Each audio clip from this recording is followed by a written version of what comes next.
This is a question I get asked all the time as a yoga teacher, and particularly as a yoga teacher who often sees new students and helps welcome them into the practice of yoga.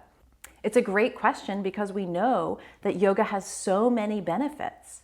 Johns Hopkins reports that the research shows things like increased strength, increased flexibility, increased balance, diminished lower back pain, less symptoms from arthritis, just a few of the physical benefits that we get from yoga, not to mention stress release, right? Managing stress, increased mood, more energy, better sleep, less stress, as I said, less body-wide inflammation, which helps your health. And if you're going regularly, you're going to start to be part of a community. And that's really important for self-care and community care. So how often do you want to go? Well, it has a nuanced answer. The first part is, how much time do you have? How able are you to commit yourself to a regular yoga practice? And that's going to be a really big determining factor for how much time you want to try to commit to. So it's one thing to say, well, I'm going to commit to 6 or 7 days a week of going to yoga class. That's great, but if it's not a realistic expectation in your life, how often are you going to get there? Then you'll end up feeling like, oh my gosh, I never go to yoga anymore. I'm not meeting my goals, and yoga will fall by the wayside. If you're realistic and you can say, I can rearrange my schedule right now so that I can make it to 2 days a week, but you can do that consistently, those 2 days a week over time, consistent time, are going to make a much bigger impact for you than if you say, I'm going to go 6 days a week, but you actually end up going 1 day every third or fourth week because of how your schedule changes. So the first part of the answer to that question is, how much can you commit to? And be really, really specific and really be honest with yourself. Not just specific, but be honest with yourself about what you can commit to. So if you can commit to 1 day a week, commit to that 1 day a week, make it unbreakable, and be there. 1 day a week is going to be better than no days a week. Now, if you can commit to 2 days a week, you get double the benefits. You really do. I think on the 1 to 2 day stretch, that's a big shift, and you'll really feel the benefits. Now, if you can start to go 3 times a week, that's when you'll feel another shift start to take place. And that shift is that you will feel less sore after your practice. So if you tend to have a pretty active practice that requires a fair amount of strength building or flexibility, or both strength, flexibility, mobility in your practice, if that's the kind of teacher you're working with, you might be getting sore after your classes.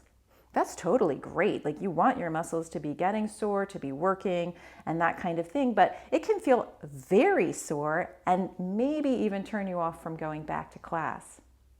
So to avoid that, if you start to go about 3 days a week, you will feel much less sore because there's not as much time passing between each class that you take. You're just showing up, you've got class, you practice, you have a little bit of recovery time, but you don't quite have so long to get tight and sore, and then you're back at it again. One of my teachers often says that the remedy for being sore for yoga is more yoga. And honestly, I have found that to be true. So the question is, how much can you commit to? Commit, stick to it. Then 1 day, 2 days, 3 days.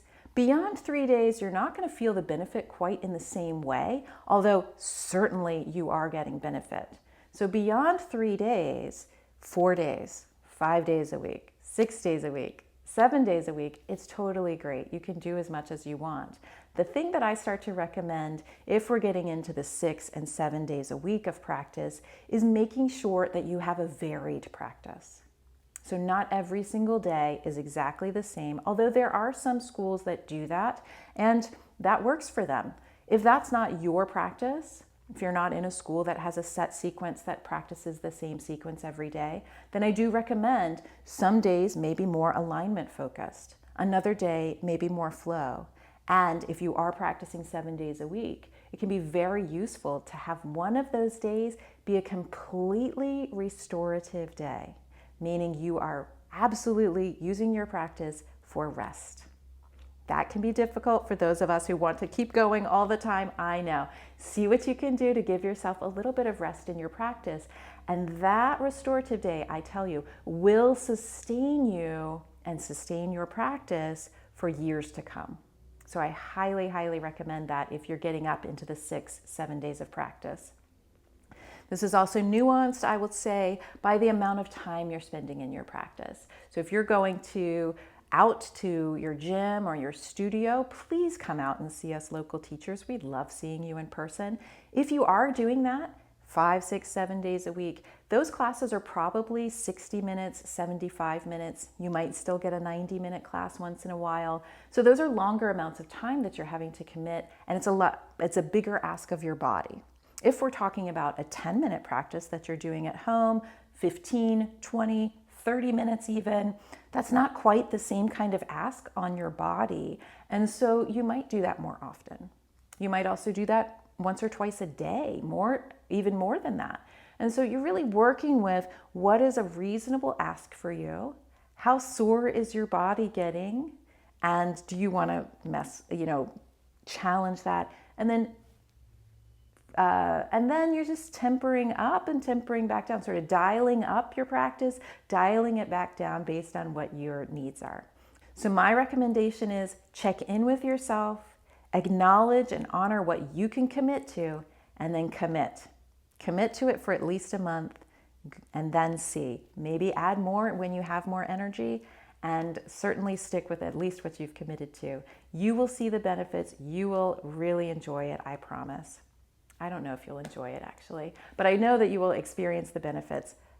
Decreased stress, more relaxation, more self-care, increased mood, better heart health, better lower back health, better arthritis functioning, strength, flexibility, balance, and hopefully you feel good in the midst of all that. So I hope this helps you. If you have any questions, I'd love to hear your questions in the comments. Please feel free to leave me a comment, shoot me an email, and be in touch soon. Thanks so much. Bye.